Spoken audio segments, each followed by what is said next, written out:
Back to part two of getting into Dokkan Battle. That series. Anyways, so this video I'm actually going to go through the history of the Dokkan Battle meta and like how it evolved over the years because this there's been quite some drastic changes as the meta evolved. So in the beginning there really wasn't really a meta. It's just who hits hard. That was just about it. Leader skills weren't really much of a big deal back then, but now the game has become very leader skill dependent. Every team foundation is based off a good leader skill, or it works around a leader skill. So back in the day, when there was here, these first five tabs, I have the OG God leads. They weren't dubbed that back then, but they or not yet, anyways. But basically, I don't think anybody noticed this, but this was when Dokkan first started to dabbing into mono teams. Basically, mono teams, the way they worked is basically a mono team is basically a team that consists of only one color category. So, red team or the STR team, it consisted of only STR units, and then he would be the leader of them, giving them this exact boost. So that's how it started to work. And this is this. I'm not too sure. I think this was the first Dokkan exclusive that came to the game. The first Dokkan festival that came into the game. So, and we got Broly, and he was the leader for STR units. So for the STR team, he gave 3 key to all STR units on his team and an additional 3,000 attack. All right. So each color got their own god leader at the time. The Super Saiyan 3 Goku would become the AGL version. This Tech, Physical, Frieza, Physical, Int would get Ultimate Gohan. For a good while, these units were outdated. They eventually became outdated. I'm not going to sugarcoat it, but I'm going to get more into that later. How Dokkan Battle decides to refurbish these cards. So for the time being, the meta was to use mono teams, and these were the mono leaders. I hope you guys don't hear my dogs in the background. So yeah, and then this guy came the 1 year anniversary. This guy came out, and he became the definitive best leader in the game, probably the best card in general at the time. Yeah, so didn't really like with his leader skill, all types. He supports all types, didn't matter what type you were. He gave them all 3 key and 3,000 attack. Again, doesn't matter the type. So you can literally run this guy, all together. All of them under one team, one umbrella, one team, one leader. It's all because of this guy. There were a couple of substitutes back then, but I'm not going to go into it because it's kind of irrelevant now. Okay, whatever. Just in case you're curious, there was Physical Ultimate Gohan. He only gave 3 key, no any stat boost, but 3 key was all that mattered. And there's Tech Super Saiyan 3 Vegeta, same deal, 3 key, no attack, no extra stat boost, just 3 key. So that was year one. And sometime after year one, we started getting into the actual god leaders. This was when after dubbing. Oh, okay. I forgot to mention. So sometime after this guy, we were introduced to our first legendary rare unit. So in case you haven't noticed, we go from normal, rare, super rare, super rare, super cheesy. I know, ultra rare. There's a tier above ultra rare. It's called Transcended Ultra Rare, but they still don't have an icon for them yet. So, but they still use the same UR icon basically, and then legendary rare, and this was the first legendary rare that was introduced into the game. He's the first. Originally, legendary rares were free to play. You don't have to use premium currency to get them, but they were a huge grind, and you had to use in-game units or free-to-play units to unlock this guy, to fight his event, or to play the event to unlock this guy. But yeah, it was a big grind, but nonetheless, well, he was still free to play nonetheless. So, and for a while after him, all the LRs we got after this guy were all free to play. I'm pretty sure, they're all free to play. But then things changed later on. But we'll get into that later. So yeah, so later on we got these guys. This is the phase of the game where we call this is where we start getting our god leads as we know them.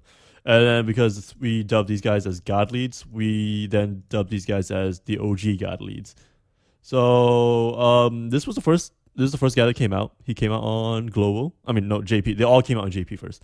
Hold on. July 7th. July.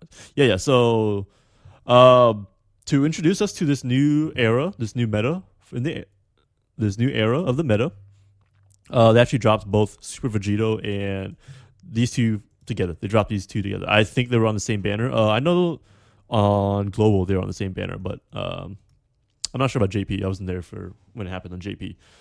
So, where was I?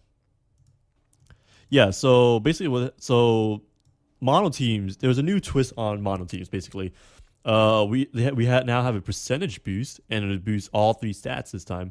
And then the key boost is still the same. Any physical type in this team gets 3 key and this boost. So once again, all five typings got that leader skill, or that's leader skill for their own typing. So AGL would have Super Vegito, which he became the most busted. Like he was the absolute hands down best unit in the entire game, better than all the LRs even at this time in the meta. So, and then we got Tech Go Tanks, Super Saiyan 3 Go Tanks for the Tech units. Excuse me, that's another burp. Ins Boo. And Omega Shenron. He was actually my second favorite out of all these guys. And then they're all getting the Extreme Z Awakening treatments as well. I'm gonna get into that later. What Extreme Z Awakening is. Hold on. I need to find the date. November 27th. Okay, yeah. Just making sure, just for notes later. And then so after these guys came out, we had Physical Super Saiyan Blue Vegito and Agility Super Saiyan Rose Goku Black. So, what they're doing with these two, or they're dabbing back into the Rainbow Team meta, kind of. So the cool thing is, so to balance things out, they still add some caveats to it. So each units are categorized into one of two classes, either the super class or the extreme class. Basically, good guys, bad guys. That's layman terms. So as long as they're a super class, they could be this guy will support them, or they will benefit from this leader skill boost. Excuse me. So, so with this leader skill, you could use this guy on the team, with this guy as well, and even this guy, even if you want to, and they would all get the 50% boost to all stats as well as 3 key, which is really cool. And like the reason they lowered the stat boost is because it's so that these teams, these mono teams, would still have relevance in the meta, which was really cool, and that was really good balancing on their part on their end of the development, which is really cool. And now these two are a little outdated, but they're gonna get Extreme Z Awakening treatments. I can guarantee you that. But yeah, that's where we're sitting at right now. So, not exactly. So yeah, what we're up to right now. So this was about the end of year 1. Yeah. This is verging onto year 2, or close enough anyways. These two came out. So yeah, that was the meta at the moment. Right? Yeah.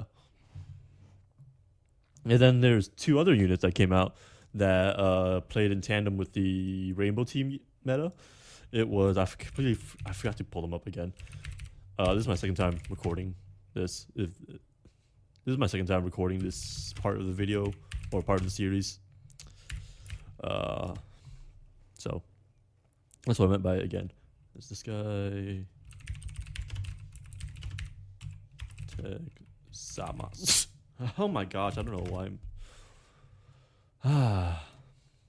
Anyways, so these guys came out. Oh, hold on. December. Yeah, okay, yeah, that's right. They came out a month later after these two did, and again, it's to build on the Rainbow Team meta, or to add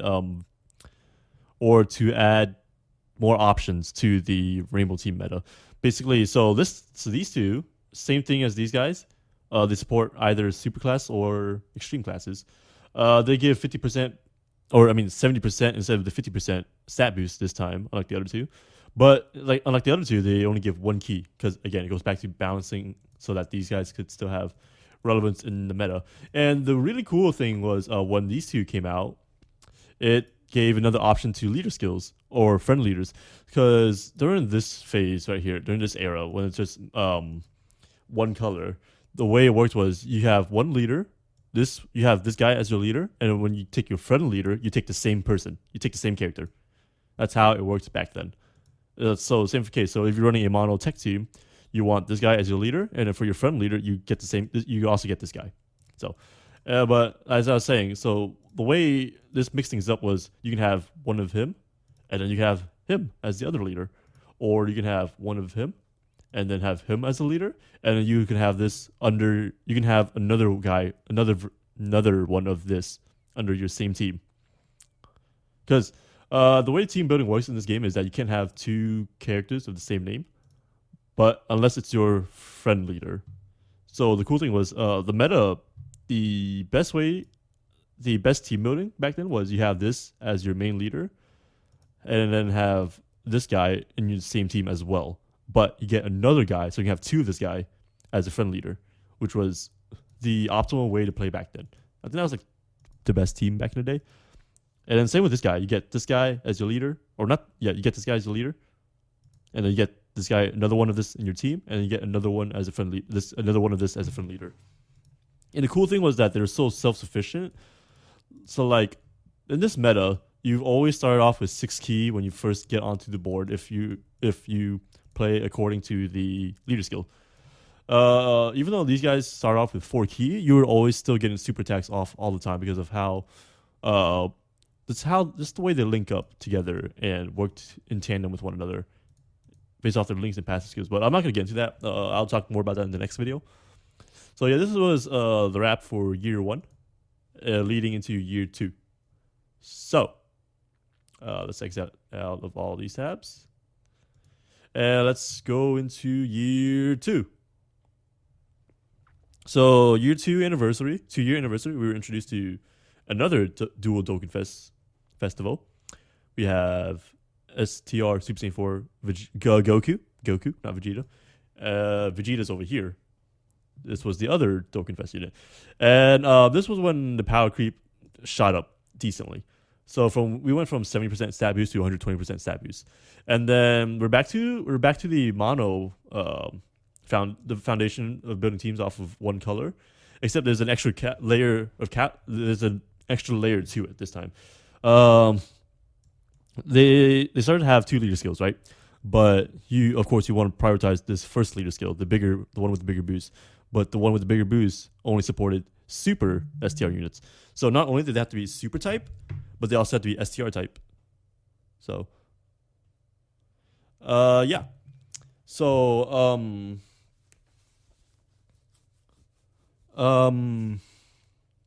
sorry, I was reading a text message. Sorry, but yeah. So that's how the meta started to play out for a while. So super types had there's primary super types for each typing, and yeah. So super tech had Super Saiyan 3 Goku.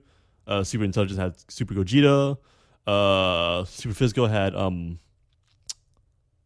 physical Gotenks. Yeah, super physical has physical Gotenks. I don't know why I blanked out there. But also I like to call these God leaders. I mean, God supports, not God leaders.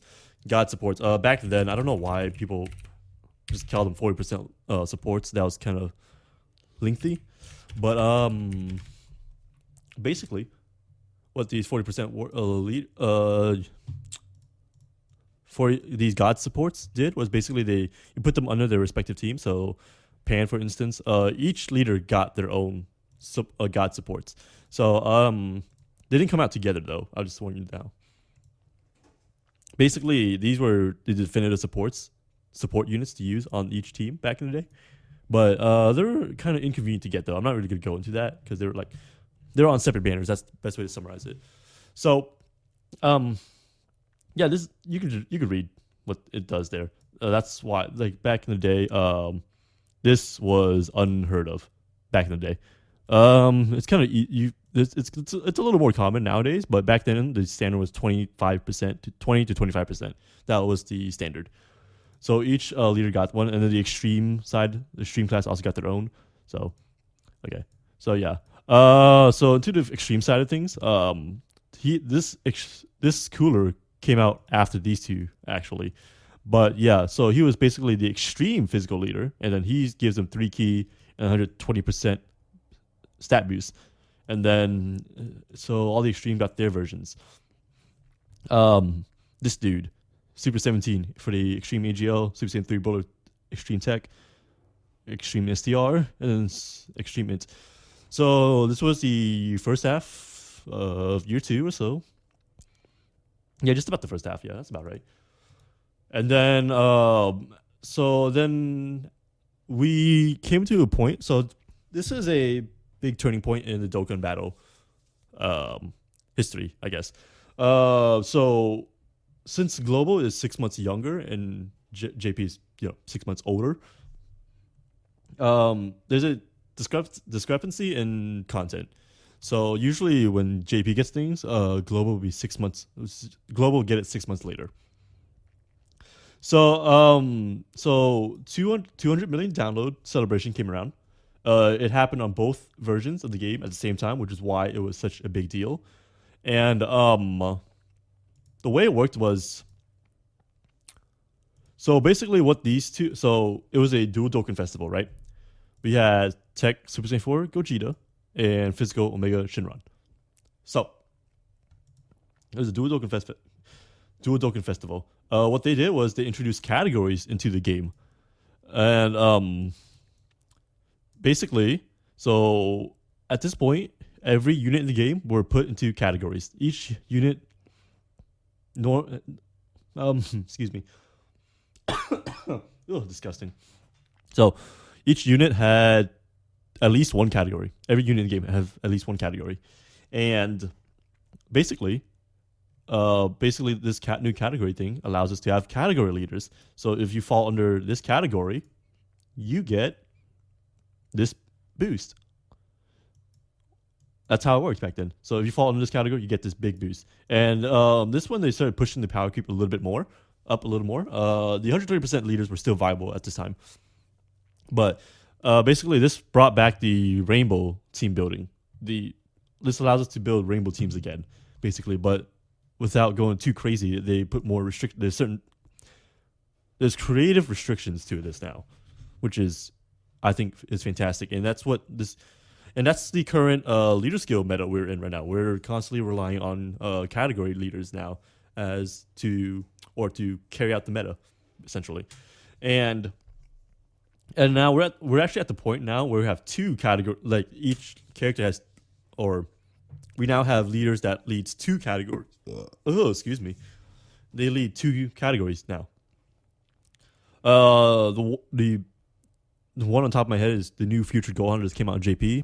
He leads both the new Master and Student Bond category as well as the Hybrid Saiyans category. Two, like I said, leader for two categories. So, these two came out. Now, and then this is the beginning of the current meta we're in, the category meta. So, but there was controversy when this came out, because on Global, when these two released on Global, they did not have the leader skills. The leader skill was literally to be announced. That was this is known as the to be announced era or controversy, the to be announced controversy.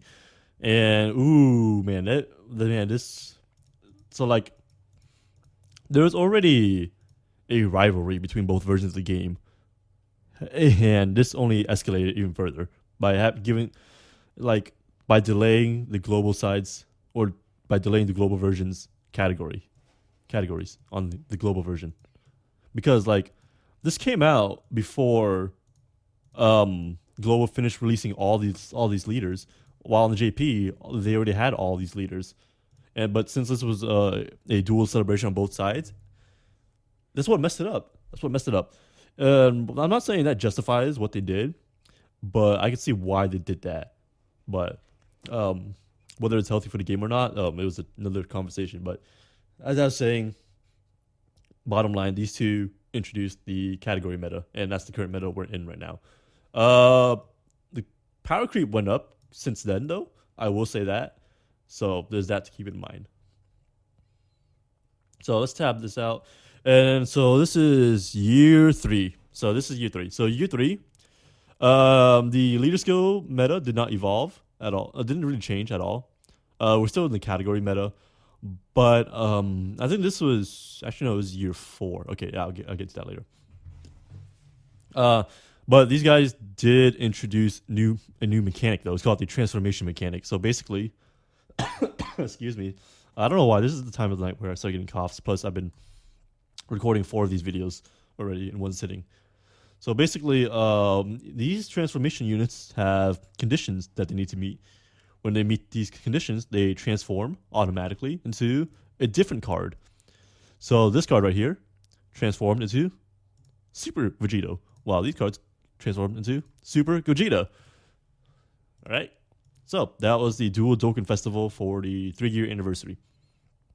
This introduced the transformation mechanic, and it did not really build a meta of its own, really. So there's not really much to talk about there, but it's still an iconic moment, an important moment in Dokkan Battle history. So, and then sometime in the middle of this transformation phase,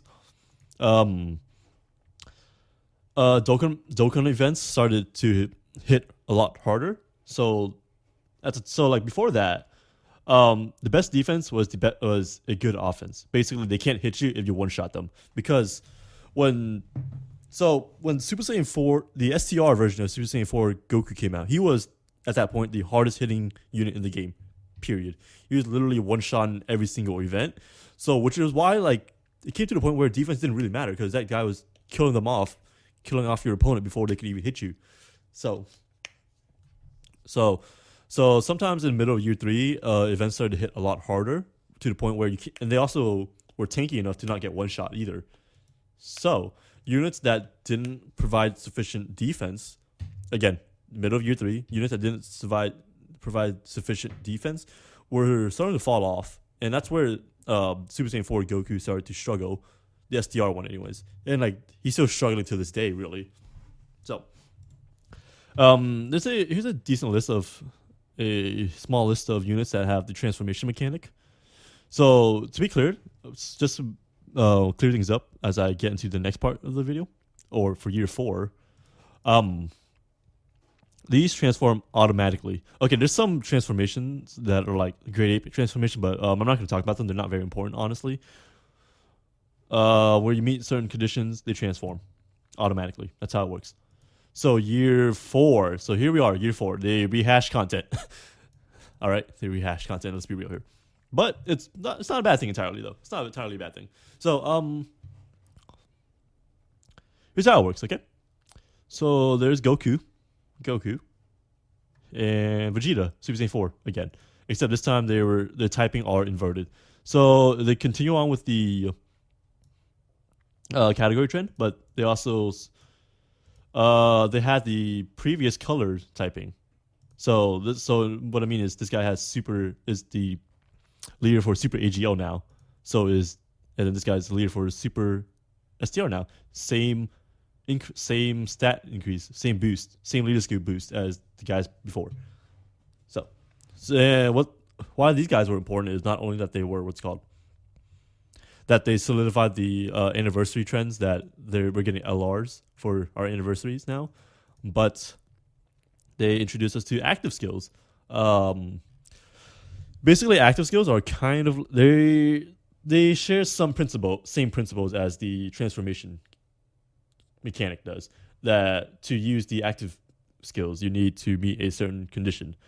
So but the active skills added a whole new layer to the game, though, as simple as it is. So like since the reason that to that is because active skills, you have control over them as long as you meet the requirements. You have control over them. You can activate them whenever you want, which is really cool. And like these active skills could either give you a massive stat increase or a free super attack. Literally, it's free super attack without collecting orbs, or transformations. You could transform at your own will, which and that added a whole new layer to the game. There's a kind of a oh yeah, I'll talk about that later. So yeah, that's how active skills are. Here's a small list of them. Zamasu, Trunks and Zamasu, they both have the transformation mechanic and the active skill mechanic, which is really cool. So, anyways, moving on. Where are we? Where were we? Where were we? So that's the meta. So they introduced active skills, still utilizing the category leader skill meta. So what they started recently doing as of lately, these two just came out. Well, these two I'm about to pull up just came out on JP. So global, you won't be getting them anytime soon. Okay. So here's Intelligence Future Gohan and this guy and STR Cooler. So basically, these are their pre-transformed states, right? So they start off as generic hard hitters, both of them, attack defense 100%. But their secondary or the other part of their leader skills are support, are reminiscent of a support unit. And then when they transform, they go become full on offensive units, which is really cool. So this guy, yeah. So oh my goodness, this is crazy. This is really crazy. So like I'll let y'all read these leader skills on your own. Just pause the video real quick and read it on your own, or these passive skills, I mean. And also, and as I was saying before, leader skills. Yeah. So as I was saying, so what these two units from this new trend that it seems that Dokkan seems to be doing is that they're making these units start off as support units, pre-transformed, and then as soon as you transform, they go on full offensive, and it's really cool. It's really interesting, and like they're adding more strict stipulations to utilize someone's full passive as well as transformation. So what I mean by that is that now you have to meet certain requirements to fully utilize someone's passive as well by making you but to balance it out, they make them super busted to balance it out. So which is really cool. I really like this change. I really do. So yeah, that's what the current trend on JP at the moment. Once these guys hit global, it's gonna be the same case. So yeah, that's the history of how the meta evolved over the years in Dokkan Battle. Honestly, it's almost 5 years and this game is still going on strong. I'll just say now, Global is not that behind anymore. They're not that behind with JP anymore, and it's really cool. And it's going to come to the point where both Global and JP will be both caught up on content at the same time. Maybe they might release a week apart maybe. But other than that, we're pretty mostly caught up now, and that's pretty exciting, but pretty scary at the same time. I'll explain why later. Oh, I forgot about the ECAs. So Extreme Z Awakenings, they're basically I'm gonna pull up one. I completely forgot. You talk about it.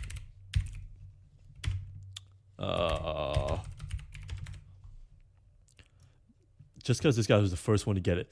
Basically, the way Extreme Z Awakenings happened was so this was in the middle of this is towards the end of year 2.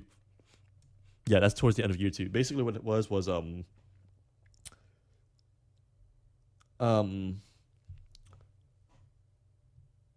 it basically refurbish. It basically helps breathe new life to these older units. So like these units get a complete upgrade, massive upgrade to what they were already. So now this guy he really becomes an original god lead now, um, higher damage increase, higher level cap, uh, higher super attack levels. I didn't talk about super attack levels. My bad. Yeah. So this guy, all the units in this guy's elk. So STR Broly, Tech Go Tanks, all those guys, they all got this treatment. And then currently, all the god leads except Super Vegito at the moment on JP have gotten the same treatment as well. They're updated units to fit into today's meta, which is really cool. Um, oh, I completely forgot about the demigods. Let's talk about the demigods real quick. So yeah, and it's really cool. And yeah, that's what Dokkan Battle did to bring new life to these units. So, and then there was these demigods that came out at the same time as the god leaders did. So, let's pull them up real quick. So again, like I said, they came out at the or around the same time as the god leaders did. Uh, Hold on, sorry, I completely forgot about these guys.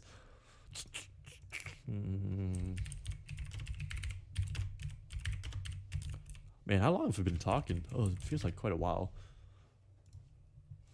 Yeah, I knew this part of the series was gonna be the longest because like the meta has such a long history, essentially. Yes, yes, yes. I'm missing STR cell perfect. And then who else? Physical int AGL tech.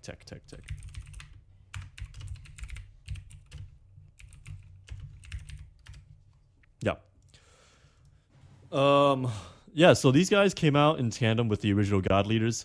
This guy came out he is meant to be used under Super Vegeto's leader, under Super Boo's leader, under Broly's leader, under Omega Shenron's leader, and under Gotenks leader. And these guys are getting the same treatments as well as also getting the Extreme Z Awaken treatments. This guy hasn't come out yet, neither has AGO Super Vegeto's, but these guys came out. Well, on JP, none of these guys have it yet, but yeah, y'all get the point. So yeah, that's so that's part of latter half of year one. So yeah, that's it on the history of Dokkan Battle's history of their and how their meta evolved. I hope this was informative, and yeah, that's all. All right, okay, bye.